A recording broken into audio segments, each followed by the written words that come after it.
Welcome friends. इस video में प्राचीन भारत का 140 प्रश्न डिस्कस करेंगे। ये जो सारे प्रश्न होंगे लूसेंट से होंगे, ठीक है। ये सारे प्रश्न आपके लूसेंट से होंगे और उन सारे प्रश्न को इस वीडियो में कवर किया जाएगा जो एग्ज़ाम में बार बार पूछे जाते हैं। फालतू कोई भी प्रश्न को इस वीडियो में कवर नहीं किया जाएगा। तो आइए देखते हैं पहला क्वेश्चन। पहला क्वेश्चन है कि भारत में मानव का सर्वप्रथम साक्ष्य कहाँ से मिला है? तो नर्मदा घाटी से मिलता है। खाद्यान्नों की कृषि सर्वप्रथम प्रारंभ हुई थी, तो किस काल में प्रारंभ हुई थी? तो नवपाषाण काल में प्रारंभ हुई थी। नेक्स्ट क्वेश्चन है कि आग का आविष्कार किस काल में हुआ था? तो पूरा पाषाण काल में आग का आविष्कार हुआ था। पहिए का आविष्कार किस काल में हुआ था? तो नवपाषाण काल में पहिए का आविष्कार हुआ था। भारत का सबसे प्राचीन नगर मोहनजोदड़ो था। सिंधी भाषा में इसका अर्थ क्या होता है? तो मृतकों का टीला होता है। क्या होता है? मृतकों का टीला। वर्तमान में मोहनजोदड़ो किस देश में है? तो पाकिस्तान में है। नेक्स्ट क्वेश्चन है कि मानव के साथ कुत्तों को दफनाए जाने का साक्ष्य कहाँ से मिला है? तो बुर्ज होम जम्मू कश्मीर से मिला है। बुर्ज होम जम्मू कश्मीर से। मानव ने सर्वप्रथम किस धातु का प्रयोग किया है? तो मानव ने सर्वप्रथम तांबा धातु का प्रयोग किया है। लोहा मत मारिएगा, तांबा, ठीक है। मनुष्य ने सबसे पहले किस जानवर को पालतू बनाया था? तो कुत्ता को पालतू बनाया था। इसका साक्ष्य कहाँ से मिलता है? तो राजस्थान से। नेक्स्ट क्वेश्चन है कि हड़प्पा की सभ्यता के समकालीन है। तो आपको याद रखना है मेसोपोटामिया की जो सभ्यता है वो हड़प्पा की सभ्यता की समकालीन है। सैंधव सभ्यता का महान स्नानागार कहाँ से प्राप्त हुआ है? तो मोहनजोदड़ो से। कहाँ से? मोहनजोदड़ो से। जूते हुए खेत और नक्काशीदार ईंटों के प्रयोग का साक्ष्य कहाँ से प्राप्त हुआ है? तो कालीबंगा राजस्थान से, ठीक है। जूते हुए खेत के साक्ष्य और नक्काशीदार ईंटों का साक्ष्य ये दोनों कहाँ मिला है? कालीबंगा से। और कालीबंगा किस राज्य में है? तो राजस्थान में है। लोथल किस नदी के किनारे स्थित है? तो लोथल भोगवा नदी के किनारे स्थित है। और लोथल किस राज्य में है? तो गुजरात राज्य में लोथल है। सिंधु घाटी सभ्यता का पत्तन नगर, ठीक है, बंदरगाह नगर था, कौन था? तो लोथल था और सुतकोतदा था, ठीक है। वेरी वेरी इंपॉर्टेंट है, इसे याद रखिएगा। नेक्स्ट है कि सिंधु घाटी के लोग पूजा करते थे, तो किसका पूजा करते थे? पशुपति की, ठीक है, जिसे वर्तमान में शिव बोला जाता है। हड़प्पाकालीन स्थलों में किस धातु की प्राप्ति नहीं हुई? तो लोहा की प्राप्ति नहीं हुई, आपको बता चुके हैं, ठीक है। एक उन्नत जल प्रबंधन व्यवस्था का साक्ष्य कहाँ से मिला है? हड़प्पा में। तो धौलावीरा से मिलता है। कहाँ से मिलता है? धौलावीरा से। और धौलावीरा किस राज्य में है? तो गुजरात राज्य में है। वेरी वेरी इंपॉर्टेंट क्वेश्चन है, ये VVI क्वेश्चन है, ठीक है। कौन सी सभ्यता नील नदी के तट पर विकसित हुई है? तो मिस्र की सभ्यता जो है नील नदी के तट पर विकसित हुई है। सिंधु सभ्यता में मुख्य फसल थी गेहूं और जौ, जो है मुख्य फसल सिंधु घाटी सभ्यता में थी। चावल के प्रथम साक्ष्य कहाँ से मिला है? तो लोथल से मिला है। स्वतंत्रता प्राप्ति पश्चात हड़प्पा संस्कृति के सर्वाधिक स्थल किस राज्य में मिला है? तो गुजरात राज्य में जो है 1947 के बाद जो भी खनन हुआ है उसके बाद सर्वाधिक स्थान कहाँ पर मिला है? 1947 के बाद तो गुजरात में मिला है, ठीक है, हड़प्पा का स्थल। आर्यों की भाषा क्या थी? तो आर्यों की भाषा संस्कृत थी। सबसे पुराना वेद कौन सा है? तो ऋग्वेद है, सबसे पुराना वेद है। 10 राग युद्ध का उल्लेख ऋग्वेद के किस मंडल में है? दशराग युद्ध, ठीक है। तो आपको ध्यान रखना है, एक दशराग युद्ध हुआ था जिसका उल्लेख ऋग्वेद के 7वें मंडल में किया गया है। ऋग्वेद के ऋचाओं के पढ़ने वाले ऋषि क्या कहलाते हैं? तो होत्र कहलाते हैं। क्या कहलाते हैं? होत्र।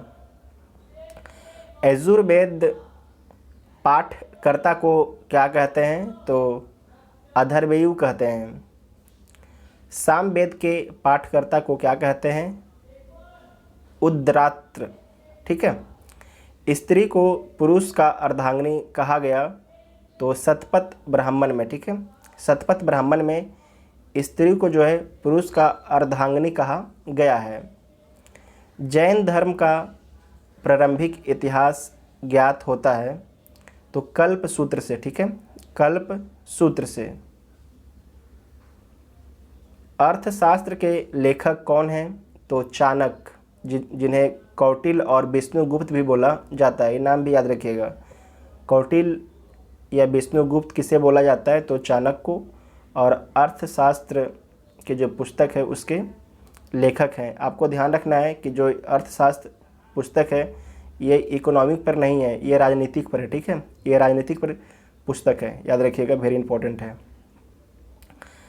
राजतरंगिणी पुस्तक के लेखक कौन है? तो कल्हण है, ठीक है, कल्हण है। आर्यों का समाज था, पितृ प्रधान था, ठीक है, पितृ प्रधान था आर्यों का समाज। आर्यों का मुख्य व्यवसाय था पशुपालन एवं कृषि था आर्यों का मुख्य व्यवसाय। आर्यों द्वारा खोजी गई धातु थी तो लोहा, ठीक है, लोहा। तांबा किसके द्वारा खोजा गया था? तो हड़प्पा वासी के द्वारा। और अगर लोहा बोलता है तो आर्यों के द्वारा। ऋग्वेद में उल्लेखित सभी नदियों में सबसे महत्वपूर्ण नदी कौन था? तो कौन था? सरस्वती नदी, ठीक है, सरस्वती नदी। उत्तर वैदिक काल में निष्क और शतमान क्या थी? तो मुद्रा की इकाई थी। क्या थी? मुद्रा की इकाई। सत्यमेव जयते कहाँ से लिया गया है? मुंडको उपनिषद से। वेरी इंपॉर्टेंट है, इसे मार्क कर लीजिएगा। सत्यमेव जयते कहाँ से लिया गया है? तो मुंडको उपनिषद से। महाभारत का पुराना नाम क्या है? तो जय संहिता। क्या है? जय संहिता। 16 महाजनपदों की सूची उपलब्ध है अंगुत्तर निकाय में। अंगुत्तर निकाय में, ठीक है, ये बौद्ध धर्म का है। जैन धर्म के संस्थापक थे ऋषभदेव। कौन थे? ऋषभदेव जो हैं जैन धर्म के संस्थापक हैं। जैन धर्म के 24वें एवं अंतिम तीर्थंकर कौन हैं? तो महावीर स्वामी हैं, जिनके पिता का नाम सिद्धार्थ है और माता का नाम त्रिशला, ठीक है, त्रिशला। महावीर स्वामी को ज्ञान किस नदी के किनारे प्राप्त हुआ था? तो ऋजुपालिका नदी के किनारे, ठीक है, वेरी इंपॉर्टेंट है। जैन धर्म के द्वितीय संगतियों का आयोजन कहाँ हुआ है? तो आपको याद रखना है, जैन धर्म में 2 संगति का आयोजन किया जाता है, 2 संगति का, ठीक है। तो पहला पाटलिपुत्र में और दूसरा गुजरात के वल्लभी में, ठीक है, गुजरात के वल्लभी में। वेरी वेरी इंपॉर्टेंट है, इसे ध्यान रखिएगा। बौद्ध धर्म के संस्थापक थे तो गौतम बुद्ध थे। कौन थे? गौतम बुद्ध, जिनके पिता का नाम शुद्धोधन था और माता का नाम माया देवी, और सौतेली माँ जिन्होंने पालन पोषण किया गौतम बुद्ध का, उनका नाम था प्रजापति गौतम, और इसे कर लीजिएगा प्रजापति गौतमी, ठीक है। और पुत्र राहुल थे गौतम बुद्ध के, ठीक है। गौतम बुद्ध का जन्म कहाँ हुआ था? तो लुम्बिनी में हुआ था, ठीक है, लुम्बिनी। कपिलवस्तु एक लुम्बिनी एक स्थान है कपिलवस्तु में, ठीक है। अब वर्तमान में जो लुम्बिनी किस देश में है? तो आपके नेपाल में है। और इनका जन्म कब हुआ था? तो 563 BC में इनका जन्म हुआ था। वेरी इंपॉर्टेंट है। सिद्धार्थ बचपन का नाम को ज्ञान की प्राप्ति किस नदी के किनारे हुआ? जो सिद्धार्थ है इनका बचपन का नाम है, ठीक है। और सिद्धार्थ को जो ज्ञान की प्राप्ति किस नदी के किनारे हुआ है? तो निरंजना नदी के किनारे हुआ, ठीक है, वेरी इंपॉर्टेंट है। और निरंजना नदी जिसे हम लोग फल्गु नदी भी बोलते हैं, और ये किस शहर के किनारे बहता है? ये किस इसके जो निरंजना नदी है इसके किनारे कौन सा शहर स्थित है? तो गया, ठीक है, वेरी इंपॉर्टेंट है। बुद्ध ने अपना प्रथम उपदेश कहाँ दिया? सारनाथ में। सारनाथ उत्तर प्रदेश में है। बुद्ध ने अपना उपदेश किस भाषा में दिया? तो पाली भाषा में दिया था। प्रथम बौद्ध संगति का आयोजन कहाँ हुआ था? तो राजगिरी में हुआ था। और दूसरा कहाँ पर हुआ था? वैशाली में। तीसरा पाटलिपुत्र में। चौथा कुंडल वन में। ये कुंडल वन कहाँ है? जम्मू कश्मीर में है। राजगिरी, वैशाली और पाटलिपुत्र तीनों बिहार में हैं। सर्वाधिक बुद्ध मूर्तियाँ का निर्माण किस शैली में हुआ है? तो गांधार शैली में हुआ। किस शैली में हुआ है? गांधार शैली में। ये मिक्स शैली था। लिंग पूजा का पहला स्पष्ट वर्णन मिलता है तो किसमें मिलता है? मत्स्य पुराण में जो है लिंग पूजा का पहला स्पष्ट वर्णन मिलता है। पशुपत संप्रदाय के संस्थापक कौन है? तो लकुलिस है। कौन है? लकुलिस। एलोरा के प्रसिद्ध कैलाश मंदिर का निर्माण किसने करवाया? तो राष्ट्रकूटों ने करवाया, ठीक है। किसने करवाया? राष्ट्रकूटों ने। आप लोग को कमेंट करके बताना है कि एलोरा वर्तमान में किस राज्य में है, ठीक है। राज राजेश्वर शैव मंदिर का निर्माण किसने करवाया? तो राजराज प्रथम ने, जो चोल वंश के शासक थे। वासुदेव कृष्ण का सबसे प्रारंभिक अभिलेखीय साक्ष्य पाया गया है वेशनगर स्तंभ अभिलेख में, ठीक है, वेशनगर स्तंभ अभिलेख में। इस्लाम धर्म के संस्थापक कौन थे? तो हजरत मोहम्मद साहब जो हैं इस्लाम धर्म के संस्थापक थे। और इनको ज्ञान की प्राप्ति कब होती है? तो 610 ईस्वी में। और कहाँ पर होती है? तो वेरी वेरी इंपॉर्टेंट है, मक्का के पास एक हीरा नामक गुफा में जो है हजरत मोहम्मद साहब को ज्ञान की प्राप्ति होती है। जैसे बुद्ध भगवान की ज्ञान की प्राप्ति कहाँ पर हुई है? गया में। इस्लाम धर्म का पवित्र ग्रंथ है कौन है? कुरान है इस्लाम धर्म का पवित्र ग्रंथ। ईसाई धर्म के संस्थापक कौन है? तो ईसा जो मसीह हैं ईसाई धर्म के संस्थापक हैं। मगध का संस्थापक कौन था? तो बृहदर्थ जो है मगध का संस्थापक है, जिसकी राजधानी गिरिव्रज या राजगिरी बोला जाता है, ठीक है। मगध का संस्थापक कौन है? बृहदर्थ है। और अगर पूछेगा मगध की राजधानी कहाँ पर थी तो गिरी इसे ब्रज कर लीजिएगा या राजगिरी, ठीक है। ये बीपीएससी में पूछा हुआ सवाल है, वेरी वेरी इंपॉर्टेंट है। हर्यक वंश का संस्थापक कौन था? तो बिंबिसार जो है हर्यक वंश का संस्थापक था। और इसकी जो हर्यक वंश की स्थापना कब की गई थी? तो 544 ईसा पूर्व में जो है हर्यक वंश की स्थापना की गई थी। अजातशत्रु का उपनाम क्या है? तो अजातशत्रु का जो उपनाम है कुनिक है। क्या है? कुनिक, वेरी इंपॉर्टेंट है। पाटलिग्राम की स्थापना किसने की? तो उदयन ने। किसने की? उदयन ने। कहीं पर आपको उदयन लिखा हुआ मिल सकता है, ठीक है, तो दोनों सही है। शिशुनाग वंश का अंतिम शासक कौन था? तो नंदीवर्धन था। कौन था? नंदीवर्धन। नंद वंश का अंतिम शासक कौन था? तो घनानंद जो है नंद वंश का अंतिम शासक था। और जो नंद वंश है इसके संस्थापक कौन थे? तो महापद्म नंद। कौन थे? महापद्म नंद। सिकंदर किसका शिष्य था? तो अरस्तु का शिष्य था सिकंदर। और ध्यान रखना है कि जो सिकंदर है वो घनानंद के समकालीन है, वेरी वेरी इंपॉर्टेंट है, नोट कर लीजिएगा। ये घनानंद के समकालीन है। कौन? सिकंदर। मौर्य वंश का संस्थापक कौन था? तो मौर्य वंश का संस्थापक चंद्रगुप्त मौर्य हैं, ठीक है। इन्होंने 322 ईसा पूर्व में जो है मौर्य वंश की स्थापना करते हैं। अर्थशास्त्र पुस्तक का संबंध किस विषय से है? तो राजनीतिक विषय से है। ठीक है, राजनीतिक विषय से, वेरी इंपॉर्टेंट है। मेगास्थनीज किसका राजदूत था? तो मेगास्थनीज जो है सेलुकस निकेटर का राजदूत है। इंडिका पुस्तक किसके द्वारा लिखा गया है? तो इंडिका जो पुस्तक है मेगास्थनीज के द्वारा लिखा गया है।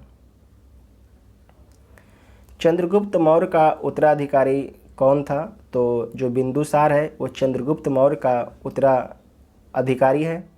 298 ईसा पूर्व में मगध की राजगद्दी पर बैठता है। अमित्र घात, जिसे शत्रु विनाशक बोला जाता है, के नाम से किसे जाना जाता है? तो बिंदुसार को। ठीक है, बिंदुसार को जो है शत्रु विनाशक के रूप में जाना जाता है और आजीवक संप्रदाय का ये अनुयायी था। ये भी इम्पोर्टेंट है, किस संप्रदाय का अनुयायी था? तो आजीवक संप्रदाय का अनुयायी था। बिंदुसार का उत्तराधिकारी कौन था? तो अशोक था। कौन था? अशोक। राजगद्दी पर जो है 269 ईसा पूर्व में मगध की राजगद्दी पर बैठता है अशोक। ठीक है, अशोक जो है राजगद्दी पर बैठते समय किस प्रांत का राज्यपाल था? ये एग्ज़ाम में बहुत पूछा जाता है कि जब अशोक राजगद्दी पर बैठ रहा था तो उस समय वो किस प्रांत का राज्यपाल था? तो अवंती प्रांत। ठीक है, अवंती। ये वर्तमान में किस राज्य में है? तो वर्तमान में एमपी राज्य में है, मध्य प्रदेश में। ठीक है। बराबर की पहाड़ियों में अजीबकों के लिए 4 गुफाओं का निर्माण किसने करवाया था? तो अशोक ने करवाया था। किसने करवाया था? अशोक ने करवाया था। और इसमें पहला है कर्ज, चौपार, सुदामा और विश्व झोपड़ी। ये 4 जो आपके गुफाएं हैं, इसे याद रखना है, वेरी वेरी इंपॉर्टेंट है। नेक्स्ट क्वेश्चन है कि अशोक के शिलालेखों में किस लिपि का प्रयोग किया गया है? तो ब्राह्मणी, खरोष्टी, ग्रीक और अरमाइक, इन 4 लिपियों का प्रयोग जो है अशोक के शिलालेखों में किया गया है। अशोक के अभिलेख पढ़ने में सबसे पहले सफलता किसे मिला था? जेम्स प्रिंसेप को। किसे मिला था? जेम्स प्रिंसेप को। ये यूपीएससी का पूछा हुआ सवाल है। ठीक है, अशोक के अभिलेख पढ़ने में सबसे पहले सफलता किसे मिला था? जेम्स प्रिंसेप को मिला था। ठीक है, वेरी वेरी इंपॉर्टेंट है। अशोक के किस शिलालेख में धर्म महामात्रों की नियुक्ति के विषय में जानकारी मिलती है? तो 5वां शिलालेख में मिलता है कि अशोक जो है धर्म महामात्रों की नियुक्ति करता है। रानी का अभिलेख किसे कहा जाता है? तो कौशाम्बी अभिलेख को जो है रानी का अभिलेख बोला जाता है। अर्थशास्त्र में गुप्तचर को क्या कहा जाता था? तो अर्थशास्त्र में जो गुप्तचर हैं उन्हें गूढ़ पुरुष बोला जाता था। मौर्य वंश का अंतिम शासक कौन था? तो बृहद्रथ जो है मौर्य वंश का अंतिम शासक था। 185 ईसा पूर्व में पुष्पमित्र शुंग ने बृहद्रथ की हत्या कर देता है और शुंग वंश की स्थापना करता है। ठीक है, एक ब्राह्मण था पुष्पमित्र शुंग। शुंग वंश की स्थापना किसने की? तो यहाँ पर देख लीजिए, पुष्पमित्र शुंग ने। और शुंग वंश का अंतिम शासक कौन था? तो देवभूति था। कौन था? देवभूति। जो ये सब जो वंश आएंगे इस सब का अंतिम शासक और पहला शासक आपको ध्यान रखना है, क्योंकि एग्जाम में बार बार पूछा जाता है। ठीक है, कन्नौ वंश की स्थापना किसने की थी? तो कन्नौ वंश की स्थापना वासुदेव ने किया था और इसका अंतिम शासक कौन था? सुशर्मा था कन्नौ वंश का। ठीक है, उसके बाद है सातवाहन वंश की स्थापना किसने की थी? तो आपको ध्यान रखना है, सिमुक ने सातवाहन वंश की स्थापना की थी। ब्राह्मणों को भूमि अनुदान देने की प्रथा का आरंभ किस वंश के शासक ने किया? तो सातवाहन शासकों ने किया था। वेरी इंपॉर्टेंट है, इसे मार्क कर लीजिएगा। नेक्स्ट क्वेश्चन है कि सातवाहनों की राजकीय भाषा एवं लिपि क्या थी? तो प्राकृत एवं ब्राह्मणी दोनों थी, ठीक है, प्राकृत एवं ब्राह्मणी दोनों थी। नेक्स्ट है कि मिनांडर ने बौद्ध धर्म की दीक्षा किससे ली? तो आपको ध्यान रखना है नागसेन से लिया, ठीक है, नागसेन, जिसे नागा अर्जुन भी बोला जाता है। भारत में सबसे पहले सोने के सिक्के किसने जारी की थी? तो हिंद यूनानियों ने भारत में सबसे पहले सोने के सिक्के जारी किए थे। नेक्स्ट है कि विक्रम संवत का शुरुआत कब हुआ था? तो 58 ईसा पूर्व में, वेरी वेरी इंपॉर्टेंट है। कब शुरुआत हुआ था विक्रम संवत का? तो 58 ईसा पूर्व से। शकों का सबसे प्रतापी शासक कौन था? तो रुद्र दामन जो है शकों का सबसे प्रतापी, सबसे प्रसिद्ध, सबसे इम्पोर्टेंट शासक था। सुदर्शन झील का जीर्णोद्धार किसने किया? तो सुदर्शन झील आपके किस राज्य में स्थित है? तो गुजरात राज्य में सुदर्शन झील स्थित है, ठीक है। अब पूछा जा रहा है कि इसका जीर्णोद्धार किसने किया? तो रुद्र दामन प्रथम ने इसका जीर्णोद्धार किया, मतलब कि टूट फूट गया था, दोबारा बनाया। और इसे बनाया गया था मौर्य, जो मौर्य काल के शासक थे उनके द्वारा इसे बनाया गया था। कनिष्क ने शक संवत कब चलाया? जो कनिष्क है शक संवत कब चलाया? तो 58 ईस्वी में चलाया। शक संवत को जो है भारत सरकार द्वारा प्रयोग में लाया जाता है। तो ये आपके एग्ज़ाम के लिए वेरी वेरी इंपॉर्टेंट हो गया, ठीक है, आपके एग्ज़ाम के लिए वेरी इंपॉर्टेंट हो गया। कनिष्क ने शक संवत कब चलाया? तो 58 ईसा पूर्व में। आपको ध्यान रखना है कि जब बौद्ध धर्म का चौथा बौद्ध संगति का आयोजन जो है जम्मू कश्मीर में कनिष्क के शासनकाल में ही होता है। इसे आप लोग याद रखिएगा इस तरीके से करके, ठीक है। भारत का आइंस्टीन किसे कहा जाता है? तो नागा अर्जुन को। किसे बोला जाता है? नागा अर्जुन को। और क्यों बोला जाता है? क्योंकि इन्होंने सापेक्षता का सिद्धांत दिया था। कुषाण वंश के संस्थापक कौन था? तो कुषाण वंश के जो संस्थापक हैं कुजुल कड़फिसेस हैं। कौन है? कुजुल कड़फिसेस हैं। और अंतिम शासक कौन है? अंतिम शासक आपके वासुदेव हैं कुषाण वंश के। गांधार शैली एवं मथुरा शैली, वेरी इंपॉर्टेंट है, का विकास किस शासक के शासनकाल में हुआ? तो कनिष्क के शासन काल में हुआ। रेशम बनाने की तकनीक का आविष्कार सबसे पहले किस देश में हुआ था? तो रेशम बनाने का जो सबसे पहले तकनीक का आविष्कार चीन में हुआ था। और कागज़ बनाने का भी जो सबसे पहले तकनीक का आविष्कार चीन में ही हुआ था, ये भी याद रखिएगा। गुप्त वंश का संस्थापक कौन था? तो श्रीगुप्त था। कौन था? श्रीगुप्त। और गुप्त वंश का अंतिम शासक कौन था? तो विष्णुगुप्त जो है गुप्त वंश का अंतिम शासक था। गुप्त संवत, ठीक है, गुप्त संवत की शुरुआत किस शासक ने किया था? तो चंद्रगुप्त प्रथम ने, ठीक है, चंद्रगुप्त प्रथम ने जो है गुप्त संवत का शुरुआत करता है। और कब करता है? 319 से 320 ईस्वी के बीच में। भारत का नेपोलियन किस शासक को कहा जाता है? तो भारत का जो नेपोलियन है समुद्रगुप्त को बोला जाता है, ठीक है। चीनी यात्री फाहियान भारत के किस शासक के दरबार में आया था? तो चंद्रगुप्त मौर्य द्वितीय के दरबार में आया था। वेरी इंपॉर्टेंट है, इसे दोबारा देख लीजिए कि चीनी यात्री फाहियान भारत के किस शासक के दरबार में आया था? तो चंद्रगुप्त मौर्य द्वितीय के दरबार में आया था फाहियान, ठीक है। नालंदा विश्वविद्यालय की स्थापना किसने की थी? तो कुमारगुप्त ने। वेरी इंपॉर्टेंट है, कुमारगुप्त ने जो है नालंदा विश्वविद्यालय की स्थापना की थी। गुप्तकालीन दशावतार मंदिर कहाँ स्थित है? तो देवगढ़ में स्थित है। कहाँ पर? देवगढ़, ललितपुर उत्तर प्रदेश में है देवगढ़, ठीक है। पहली बार किसी के सती होने का प्रमाण 510 ईस्वी में भानुगुप्त के किस अभिलेख में मिला है? तो आपको ध्यान रखना है भानुगुप्त के एरन के अभिलेख में। एग्जाम में पूछा जाता है बार बार कि एरन के अभिलेख में, याद रखिएगा। संस्कृत भाषा का सबसे प्रसिद्ध कवि कालिदास किस शासक के दरबार में रहते थे? तो चंद्रगुप्त द्वितीय के दरबार में रहते थे। ठीक है, चंद्रगुप्त द्वितीय के दरबार में।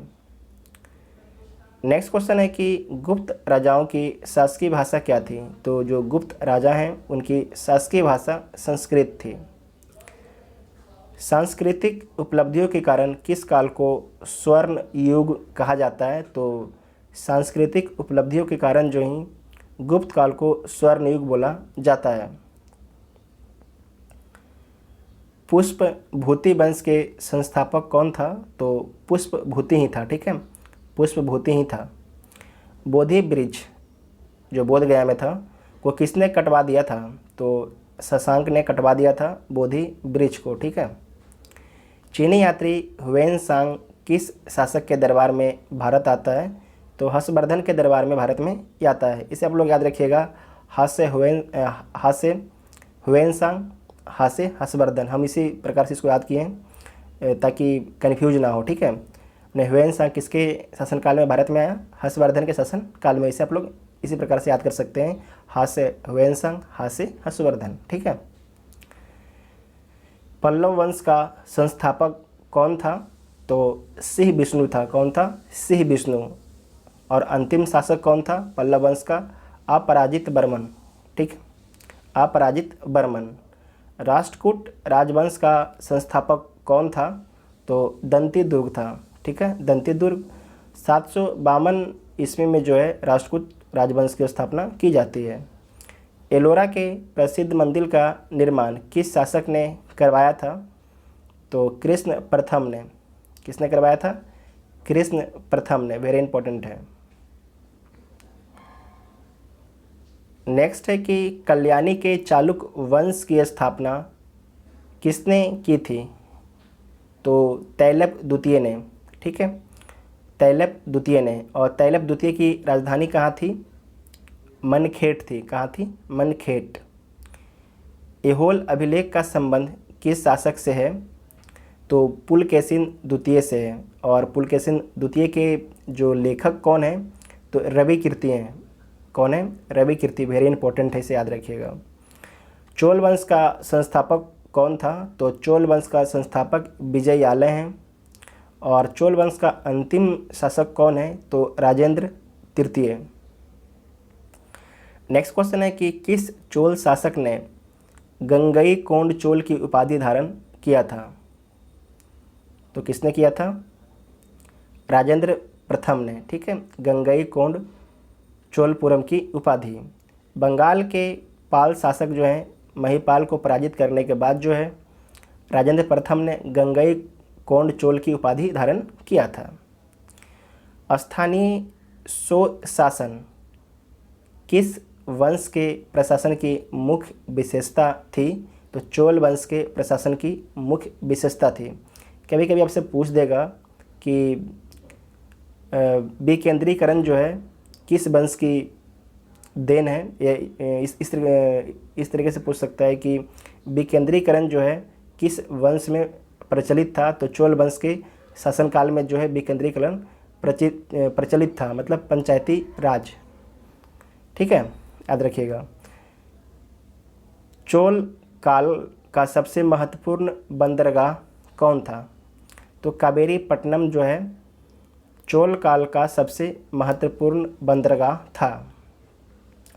विष्णु के उपासक क्या कहलाते हैं? तो विष्णु के जो उपासक हैं वो अलवार कहलाते हैं। ठीक है, अलवार। और शिव के उपासक नैनार। ठीक है, शिव के जो उपासक क्या कहलाते हैं? नैनार कहलाते हैं। और विष्णु के अलवार कहलाते हैं। इतना आप लोगों को ध्यान रखना है। शिव, ठीक है, शिव, इसे याद रख सकते हैं। शिव, शिव के जो तीसरा नेत्र होता है उसे हम लोग क्या बोलते हैं? नयन बोलते हैं। ठीक है, नयन बोलते हैं। तो नैनार। शिव किसके उपासक हैं? शिव के उपासक कौन है? नैनार हैं। इस तरीके से याद रख सकते हैं आप लोग। देवगिरी के यादव वंश की स्थापना किसने की थी? तो भिल्लम पंचम ने। और अंतिम शासक कौन है? रामचंद्र। ये भी वेरी इंपॉर्टेंट है। मलिक काफूर किस शासक का सेनापति था? तो अलाउद्दीन खिलजी का। ठीक है, अलाउद्दीन खिलजी का। आप लोग पद्मावत मूवी में भी देखे होंगे इसे। पाल वंश का संस्थापक कौन था? तो जो पाल वंश है उसका संस्थापक गोपाल है। कौन है? गोपाल। और 750 से ईस्वी में जो है पाल वंश की स्थापना की जाती है और पाल अपनी राजधानी मुंगेर बनाते हैं। उदंतपुरी विश्वविद्यालय, ये बिहार में स्थित है, की स्थापना किसने की? तो आपको ध्यान रखना है, उदंतपुरी जो विश्वविद्यालय है इसकी स्थापना गोपाल के द्वारा किया गया है और जो गोपाल है ये बौद्ध धर्म का अनुयायी है। विक्रमशिला विश्वविद्यालय की स्थापना किसने की थी? तो धर्मपाल ने जो है विक्रमशिला विश्वविद्यालय की स्थापना की थी। कश्मीर में कारकोट वंश, जिसे हिंदू वंश भी बोला जाता है, की स्थापना किसने की थी? तो दुर्लभ वर्धन ने जो है कश्मीर में कारकोट वंश की स्थापना की थी। कश्मीर का मार्तंड मंदिर का निर्माण किस शासक ने करवाया? तो वेरी इंपॉर्टेंट है, ललितादित्य मुक्तापीड ने। ठीक है, जो कारकोट वंश का सबसे शक्तिशाली राजा था। इसे आप लोग वेरी इंपॉर्टेंट मार्क कर लीजिएगा। नेक्स्ट है कि कल्हन, जिसका पुस्तक है राजतरंगिणी, किस शासक के दरबार में रहता था? तो हर्ष के दरबार में रहता था। और जो हर्ष है वो किस वंश से संबंधित है? तो लोहार वंश से संबंधित है। आपको ध्यान रखना है कि जो कल्हन के द्वारा राजतरंगिणी लिखी गई है इसमें जम्मू कश्मीर के इतिहास के बारे में लिखा गया है। कभी कभी आपसे एग्ज़ाम में ये भी पूछा जाता है कि जो कल्हन की राजतरंगिणी है उस बुक में किस राज्य के बारे में लिखा गया है? तो जम्मू कश्मीर के बारे में लिखा गया है। गुर्जर प्रतिहार वंश का संस्थापक कौन था? तो नागभट्ट प्रथम था। चौहान वंश का संस्थापक कौन था? तो वासुदेव जो है चौहान वंश का संस्थापक था। और इसका अंतिम शासक कौन था चौहान वंश का? तो पृथ्वीराज तृतीय। ठीक है, पृथ्वीराज तृतीय। नेक्स्ट आपका है कि पृथ्वीराज तृतीय का राजकवि कौन था? वेरी इंपॉर्टेंट है, चंद्रबरदाई था। कौन था? चंद्रबरदाई। इसके द्वारा पृथ्वीराज रासो पुस्तक लिखी गई है। नेक्स्ट है कि तराइन का प्रथम युद्ध कब हुआ था? तो तराइन का जो प्रथम युद्ध हुआ 1191 ईस्वी में होता है। इसमें जो पृथ्वीराज चौहान है वो मोहम्मद गौरी को हरा देते हैं। जबकि दूसरा युद्ध कब होता है? तो तराइन का 1192 में होता है। इसमें पृथ्वीराज तृतीय जो हैं उनको मोहम्मद गौरी हरा देता है और उनको बंदी बना लेता है। कविराज की उपाधि से किस शासक को विभूषित किया गया था? तो राजा भोज को। किसे? राजा भोज को। परमार वंश का सर्वाधिक शक्तिशाली शासक राजा भोज थे, जिनकी राजधानी उज्जैन थी। कहाँ पर थी? उज्जैन। उज्जैन वर्तमान में किस राज्य में है? तो मध्य प्रदेश में। कहाँ है? मध्य प्रदेश में। चंदेल वंश के संस्थापक कौन था? तो नन्नुक जो है चंदेल वंश का संस्थापक है और जिसकी राजधानी कहाँ पर है? खजुराहो। ठीक है, खजुराहो। खजुराहो भी आपके मध्य प्रदेश में है। सोलंकी वंश का संस्थापक कौन था? तो सोलंकी जो वंश है उसका संस्थापक मूलराज प्रथम था। कौन था? मूलराज प्रथम। और अंतिम शासक कौन था? भीम द्वितीय था। किसके शासन काल में महमूद गजनी ने सोमनाथ के मंदिर पर आक्रमण किया था? तो भीम प्रथम के समय। इस क्वेश्चन को दोबारा पढ़ लीजिए। किसके शासनकाल में महमूद गजनी, ठीक है, महमूद गजनी एक विदेशी आक्रमणकारी है, ने सोमनाथ के मंदिर पर आक्रमण किया? तो उस समय जो शासन कर रहे थे भीम प्रथम। भीम प्रथम के सामंत बिमल ने आबू पर्वत पर दिलवाड़ा का प्रसिद्ध जैन मंदिर बनवाया। वेरी वेरी इंपॉर्टेंट है। तो आपसे पूछा जा सकता है कि आबू पर्वत पर स्थित दिलवाड़ा का प्रसिद्ध जैन मंदिर किसके द्वारा बनवाया गया है? तो आपको याद रखना है भीम प्रथम के सामंत बिमल के द्वारा। ठीक है, बिमल के द्वारा। वेरी इंपॉर्टेंट है। कलचुरी वंश का संस्थापक कौन था? तो कोक्कल जो है कलचुरी वंश का संस्थापक था और राजधानी कहाँ पर आपकी है? त्रिपुरी है। कहाँ पर है? त्रिपुरी। नेक्स्ट है कि खतौली का युद्ध 1518 ईस्वी में किसके किसके बीच में लड़ा गया? तो वेरी इंपॉर्टेंट है, राणा सांगा और इब्राहिम लोदी के बीच में खतौली का युद्ध जो है 1518 ईस्वी में लड़ा जाता है। आर्यभट्टीयम सूर्य सिद्धांत नामक ग्रंथ किसके द्वारा लिखा गया है? तो आर्यभट्ट के द्वारा। ठीक है, आर्यभट्ट के द्वारा, इनके द्वारा 0 दिया गया है, आर्यभट्ट के द्वारा ही 0